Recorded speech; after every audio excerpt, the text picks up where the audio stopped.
नमस्कार। आज हम एक ऐसी गहरी आस्था और परंपरा पर बात करने जा रहे हैं जो सिर्फ पूजा पाठ नहीं है, बल्कि ये प्रकृति, जीवन और उत्सव का एक, आप कह सकते हैं, अद्भुत मेल है। बिल्कुल। एक ऐसा पर्व जहाँ डूबते और उगते दोनों सूर्यों को पूरी श्रद्धा से अर्घ्य दिया जाता है। हाँ, छठ पूजा की बात कर रहे हैं हम, और इसकी आराध्य देवी छठी मैया की। ये पर्व मतलब एक सांस्कृतिक धरोहर है जिसकी जड़ें बहुत गहरी हैं। हाँ, और हमारे पास जो स्रोत और जानकारियां हैं वो इसकी उत्पत्ति, कथाओं, रीति रिवाजों और इसके महत्व पर काफी रोशनी डालती है। तो आज इन्हीं के आधार पर हम छठ पर्व के मर्म को समझने की कोशिश करेंगे कि भाई इसका इतिहास क्या है, इसे क्यों और कैसे मनाया जाता है, छठी मैया कौन है और आज के टाइम में इसकी क्या रेलेवेंस है, क्या प्रासंगिकता है। ये एक, कह सकते हैं, दिलचस्प यात्रा होने वाली है, जानकारियों के सागर में गोता लगाने जैसा। हाँ। तो कहाँ से शुरू करें? शायद सबसे पहले छठी मैया की पहचान से, ये ठीक रहेगा? हाँ, ये सही रहेगा। स्रोतों में कई बातें हैं, लेकिन एक जो आम धारणा है वो ये कि वो सूर्य भगवान की बहन है और उन्हें षष्ठी देवी भी कहा जाता है। ये सही है। और षष्ठी नाम ये अपने आप में महत्वपूर्ण है। संस्कृत में इसका मतलब है छठा दिन। अच्छा। जो इस पर्व की मुख्य तिथि कार्तिक शुक्ल षष्ठी, उसकी तरफ इशारा करता है। लेकिन उनकी उत्पत्ति की कहानी वो और भी रोचक है। हाँ। जैसे ब्रह्मवैवर्त और स्कंद पुराण, ये पुराने ग्रंथ बताते हैं कि जब ब्रह्मा जी सृष्टि रच रहे थे तो उन्होंने महसूस किया कि भाई जीवन की रक्षा के लिए, खासकर बच्चों के लालन पालन और सुरक्षा के लिए, एक विशेष मातृ शक्ति की जरूरत है। तब उन्होंने अपने मानस से एक देवी को प्रकट किया, वही है माता षष्ठी। अच्छा, तो वो मूल रूप से सृष्टि में जीवन की रक्षा और पालक शक्ति के रूप में आई। इन स्रोतों में उनके स्वरूप और गुणों का कैसा वर्णन है, मतलब कैसी देवी हैं वो? उन्हें मुख्य रूप से देखा जाता है उर्वरता, मतलब फर्टिलिटी के लिए, संतान की रक्षा करने वाली देवी के रूप में, और स्वास्थ्य समृद्धि देने वाली देवी। अच्छा। लेकिन एक और दिलचस्प बात जो कुछ स्रोतों में आती है वो ये कि उन्हें दुर्गा के छठे रूप देवी कात्यायनी का ही एक अंश या रूप माना जाता है। ओहो, कात्यायनी देवी का रूप। हाँ, और ये कनेक्शन महत्वपूर्ण है क्योंकि कात्यायनी भी मातृत्व की गहन करुणा और शक्ति का प्रतीक है। हाँ। और नवरात्रि के छठे दिन उनकी पूजा होती है ना। हाँ, बिल्कुल। ये कात्यायनी वाला कनेक्शन तो वाकई ध्यान खींचता है। ये तो छठी मैया की पहचान को और भी गहरा बना देता है। सही बात है। चलिए अब जरा इस पर्व के प्राचीनता की तरफ बढ़ते हैं। क्या इसके तार वैदिक काल से जुड़ते हैं? निश्चित तौर पर। देखिए, हमारा जो सबसे पुराना ग्रंथ है ऋग्वेद, उसमें सूर्य की स्तुति में कई सूक्त हैं। सूर्य सूक्त कहते हैं उन्हें। इनमें सूर्य को जीवन, ऊर्जा, स्वास्थ्य, अंधेरे को दूर करने वाले देवता के रूप में पूजा गया है। और छठ पूजा का तो केंद्र ही सूर्योपासना है। सही। तो ये परंपरा वैदिक काल जितनी पुरानी है, इसमें कोई शक नहीं। और पुराणों में भी जिक्र है सूर्य पूजा के महत्व का।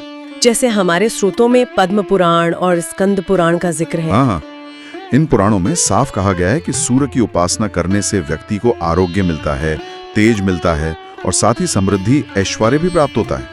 मतलब ये सिर्फ आध्यात्मिक ही नहीं बल्कि भौतिक कल्याण से भी जुड़ी है ये उपासना। अच्छा, इतिहास और महाकाव्यों में भी इसके कुछ सूत्र मिलते हैं। रामायण और महाभारत के संदर्भों का भी उल्लेख है। हाँ, लोक मान्यताएं और कुछ इंटरप्रिटेशंस हैं जो इन्हें जोड़ती हैं। जैसे एक मान्यता है कि जब भगवान राम और सीता जी 14 साल के वनवास के बाद अयोध्या लौटे, हाँ, तो उन्होंने अपने कुल पुरोहितों की सलाह पर कार्तिक शुक्ल षष्ठी को सूर्यदेव और षष्ठी देवी की पूजा की थी ताकि राजसूय यज्ञ का पुण्य मिल सके। अच्छा। इसी तरह महाभारत में द्रौपदी द्वारा पांडवों के खोए राज्य को पाने के लिए सूर्योपासना करने का वर्णन आता है, और कुंती द्वारा सूर्य की उपासना से कर्ण का जन्म, वो तो सब जानते ही हैं। तो ये सारे सूत्र मिलकर यही तस्वीर बनाते हैं कि सूर्य और षष्ठी देवी की उपासना भारत की आध्यात्मिक और सांस्कृतिक चेतना का एक बहुत पुराना और अभिन्न हिस्सा रही है। ये कोई बाद में जोड़ी गई परंपरा नहीं लगती। बिल्कुल नहीं, ये सदियों की आस्था है। और इसी आस्था को बल देती है एक बहुत ही महत्वपूर्ण कथा जिसे अक्सर छठ पर्व का मूल आधार माना जाता है। हाँ। राजा प्रियव्रत की कहानी। हाँ, ये कथा तो हमारे स्रोतों में भी प्रमुखता से है। राजा प्रियव्रत, जो प्रथम मनु स्वयंभुव के पुत्र थे, बहुत धर्मी और न्यायप्रिय राजा थे, पर उन्हें संतान न होने का बहुत दुख था। हाँ। और इसी दुख से मुक्ति पाने के लिए उन्होंने महर्षि कश्यप के मार्गदर्शन में पुत्रेष्ठी यज्ञ किया। यज्ञ की आहुति से जो खीर निकली वो उन्होंने अपनी पत्नी मालिनी को दी, जिससे वो गर्भवती तो हुई लेकिन उनका बेटा मृत पैदा हुआ। इस दुख से राजा और रानी इतने व्याकुल हो गए कि राजा ने प्राण त्यागने का फैसला कर लिया। ये तो बहुत मार्मिक मोड़ है कथा का। फिर क्या हुआ? उसी वक्त जब राजा प्राण त्यागने वाले थे, आकाश में एक दिव्य विमान उतरा और उसमें से एक तेजोमयी देवी प्रकट हुई। अच्छा। उन्होंने अपना परिचय दिया देवसेना यानी षष्ठी देवी के रूप में और कहा कि वो ब्रह्मा की मानस पुत्री हैं और संसार के सभी बच्चों की रक्षिका हैं। उन्होंने राजा से कहा कि वो उनकी पूजा करें। और राजा ने उनकी बात मानी? जी, देवी ने उस मरे हुए बच्चे को अपने स्पर्श से जिंदा कर दिया। सच में? हाँ। राजा प्रियव्रत तो मतलब अभिभूत हो गए और उन्होंने देवी की आज्ञा अनुसार कार्तिक महीने की शुक्ल षष्ठी तिथि को पूरी श्रद्धा और विधि विधान से षष्ठी देवी की पूजा की। इसी पूजा के प्रभाव से उन्हें न केवल वो पुत्र वापस मिला बल्कि उनका वंश भी आगे बढ़ा। तो ये कथा संतान प्राप्ति, उनकी रक्षा और कुल की वृद्धि के लिए छठ व्रत के महत्व को स्थापित करती है। ये आज भी मतलब इस पर्व की भावनात्मक और आध्यात्मिक नींव है। बिल्कुल। ये सिर्फ एक कहानी नहीं बल्कि आस्था की बुनियाद है। सही कहा। और ये हमें ये भी बताती है कि ये पर्व कितनी गहरी आस्था और विश्वास से जुड़ा है। अब अगर हम इसके मनाने के तरीके पर आएं, तो ये 4 दिनों का एक बहुत ही अनुशासित और पवित्र अनुष्ठान है। हाँ, और जैसा कि स्रोतों में बार बार जोर दिया गया है, इसका मूल तत्व है शुद्धि। हाँ। तन की, मन की और आसपास के माहौल की शुद्धि। हाँ, शुद्धि और पवित्रता वो सबसे ऊपर है। पहला दिन है नहाए खाए। नहाए खाए। इस दिन व्रती यानी जो व्रत रखते हैं वो नदी या तालाब में नहाते हैं, घर की साफ सफाई करते हैं और सात्विक भोजन, आमतौर पर कद्दू भात और चने की दाल खाते हैं। ये एक तरह से तन और मन को व्रत के लिए तैयार करना है। इसके बाद दूसरा दिन आता है खरना या लोहंडा भी कहते हैं। हमारे नोट्स बताते हैं कि ये दिन तो आत्म संयम की परीक्षा जैसा है। बिल्कुल सही कहा। इस दिन व्रती पूरे दिन निर्जला उपवास रखते हैं, मतलब पानी की एक बूंद भी नहीं। ओह, ये तो बहुत कठिन है। हाँ, आसान नहीं होता। शाम को सूर्यास्त के बाद मिट्टी के चूल्हे पर आम की लकड़ी जलाकर गुड़ और चावल की खीर, उसे रसियाव कहते हैं। रसियाव? हाँ, रसियाव रोटी और केले का प्रसाद बनाया जाता है, एकदम पवित्रता से, और पहले छठी मैया को अर्पित किया जाता है। और फिर व्रती इसी प्रसाद से अपना दिन भर का उपवास तोड़ते हैं। हाँ, पहले व्रती से ग्रहण करते हैं, फिर परिवार और आस पड़ोस में बांटते हैं। इस खरना के प्रसाद का बहुत महत्व माना जाता है। ये शरीर और आत्मा को तीसरे सबसे महत्वपूर्ण दिन के लिए तैयार करता है। तीसरा दिन संध्या अर्घ्य, ये शायद छठ का सबसे जाना पहचाना नजारा है ना? बिल्कुल।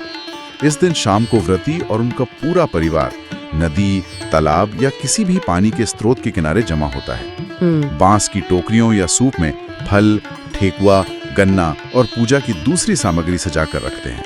व्रती पानी में खड़े होकर डूबते हुए सूर्य को अर्घ्य देते हैं। क्या माहौल होता होगा। माहौल अद्भुत होता है। छठ के पारंपरिक लोकगीतों की गूंज, घी के दियों की रोशनी, अगरबत्ती का धुआं, सब मिलकर एक बेहद भक्तिमय माहौल बना देते हैं। और फिर रात भर घाट पर या घर आकर जागरण और सुबह का इंतजार। चौथा और अंतिम दिन उषा अर्घ्य। उषा अर्घ्य यानी उगते सूर्य को नमन। इसके लिए व्रती सूर्योदय से पहले ही भोर के अंधेरे में घाट पर पहुंच जाते हैं। हाँ। फिर से पानी में खड़े होके सूर्यदेव के निकलने का इंतजार करते हैं। जैसे ही सूरज की पहली किरणें दिखती हैं, उन्हें दूध और जल से अर्घ्य दिया जाता है। परिवार, संतान और सारे संसार के कल्याण, आरोग्य और सुख समृद्धि की कामना की जाती है। और इसी के साथ वो 36 घंटे का कठिन निर्जला व्रत पूरा होता है। फिर प्रसाद बांटा जाता है। इस पूरे अनुष्ठान में कुछ खास नियम और परंपराएं भी हैं, जिनका पालन बहुत सख्ती से होता है।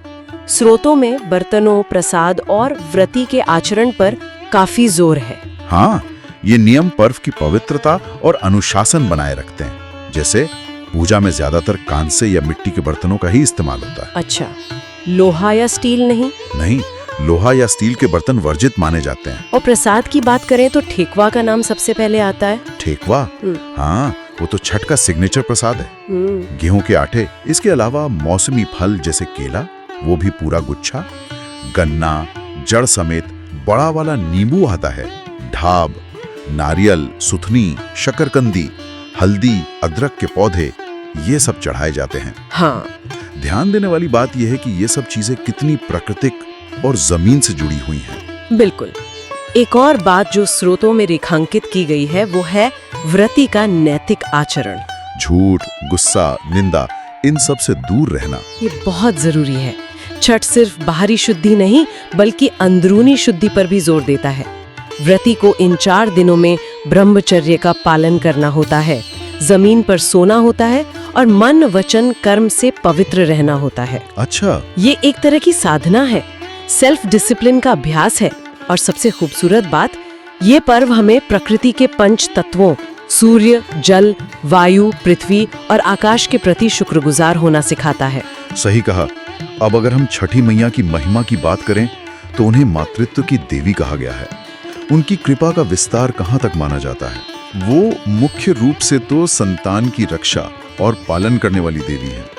इसीलिए जो निसंतान दंपत्ति हैं वो संतान पाने के लिए, और जिनके बच्चे हैं वो उनकी लंबी उम्र, सेहत और अच्छे भविष्य के लिए ये व्रत रखते हैं। लेकिन उनकी कृपा सिर्फ संतान तक ही नहीं है, वो पूरे परिवार को सुख, समृद्धि, शांति, आरोग्य और जीवन में हार्मनी मतलब समरसता देने वाली मानी जाती हैं। वो आत्मशुद्धि का रास्ता भी दिखाती हैं। पद्म पुराण का एक श्लोक भी हमारे श्रोतों में है जो उनकी महिमा बताता है। जी, वो श्लोक है षष्ठी देवी माता सर्वेशाम जननी रक्षिणी सदा। इसका मतलब क्या हुआ? मतलब षष्ठी देवी सबकी माता है, सबका जनन करने वाली हैं और हमेशा सबकी रक्षा करने वाली हैं। ये उनके यूनिवर्सल मातृत्व और प्रोटेक्टिव नेचर को दिखाता है। ये पर्व अब बिहार, झारखंड, पूर्वी उत्तर प्रदेश या नेपाल तक ही सीमित नहीं रहा है। स्रोत बताते हैं कि इसकी पहुंच तो ग्लोबल हो चुकी है। बिल्कुल, ये प्रवासी भारतीयों के साथ दुनिया भर में फैला है। आज आप America, Canada, Australia, UK, Mauritius, Fiji, Suriname, Dubai ऐसी कई जगहों पर छठ पूजा होते हुए देख सकते हैं। अच्छा, वहाँ भी? हाँ, वहाँ भी लोग नदियों, झीलों या फिर आर्टिफिशियल घाट बनाकर पूरी श्रद्धा से इसे मनाते हैं। ये भारतीय संस्कृति का एक जीवंत और फैलता हुआ प्रतीक बन गया है। और वो प्रसिद्ध जयकारा, छठी मैया के जयकारा, सब दुख तकलीफ से छुटकारा, ये तो अब दुनिया भर में गूंजता होगा। हाँ, ये जयघोष इस पर्व की ऊर्जा और आस्था का प्रतीक है। ये दिखाता है कि कैसे एक रीजनल पर्व अपनी सांस्कृतिक जड़ों को बनाए रखते हुए भी ग्लोबल पहचान बना सकता है। अब एक और पहलू पर आते हैं जिसका जिक्र हमारे स्रोतों में है, वैज्ञानिक दृष्टिकोण।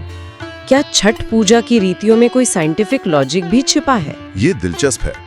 मॉडर्न साइंस की नजर से भी देखें तो छठ के कुछ अभ्यासों के फायदे नजर आते हैं, जैसे सूर्योदय और सूर्यास्त के समय अर्घ्य देना। हाँ, एस्ट्रोनॉमी और हेल्थ साइंस दोनों बताते हैं कि इस समय सूरज की किरणों में अल्ट्रावायलेट रेडिएशन कम होता है, जो स्किन के लिए नुकसानदेह हो सकता है। अच्छा। साथ ही इन किरणों से शरीर को विटामिन डी मिलता है, जो हड्डियों और इम्यून सिस्टम के लिए बहुत जरूरी है। और पानी में खड़े होकर पूजा करने का क्या? इसका कोई लॉजिक? पानी में खड़े होकर खासकर कमर तक पानी में और सूर्य की ओर ध्यान लगाना, ये एक तरह की हाइड्रोथेरेपी और मेडिटेशन का मिला-जुला रूप है। पानी का स्पर्श शरीर को ठंडक देता है, ब्लड सर्कुलेशन बेहतर कर सकता है और सूर्य की किरणों का पानी से जो रिफ्लेक्शन होता है वो भी शरीर पर पॉजिटिव असर डाल सकता है। ये मानसिक शांति और एकाग्रता बढ़ाने में भी मदद करता है। सामाजिक स्तर पर इसका क्या महत्व है? स्रोत बताते हैं कि ये पर्व सोशल हार्मनी बढ़ाता है। ये छठ का एक बहुत ही शक्तिशाली पहलू है। इस पर्व में जाति, वर्ग, अमीर, गरीब इसका कोई भेद नहीं रहता। सब लोग एक ही घाट पर एक साथ पूजा करते हैं। हाँ, ये तो है। लोग एक दूसरे की मदद करते हैं, घाट बनाने में, पूजा का सामान लाने ले जाने में, प्रसाद बनाने और बांटने में। ये कम्युनिटी की एकता और सहयोग की भावना को बहुत मजबूती देता है। ऊंच नीच का भाव यहाँ लगभग खत्म हो जाता है। और पर्यावरण की दृष्टि से आजकल के समय में ये बहुत रेलेवेंट है। निश्चित रूप से छठ सीधे तौर पर प्रकृति पूजा है। सूर्य की पूजा, जल की पूजा।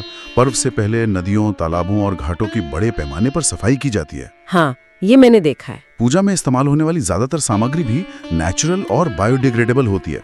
ये पर्व हमें अपने वाटर सोर्सेस को साफ रखने और प्रकृति का सम्मान करने की प्रेरणा देता है। ये एक तरह से पर्यावरण बचाने का संदेश देता है, बिना कहे। तो अगर हम इस पूरी चर्चा को समेटें तो हमारे सामने जो तस्वीर उभरती है वो ये है कि छठ पर्व महज एक धार्मिक कर्मकांड नहीं है। नहीं, बिल्कुल नहीं। ये शारीरिक, मानसिक और आत्मिक शुद्धि का पर्व है।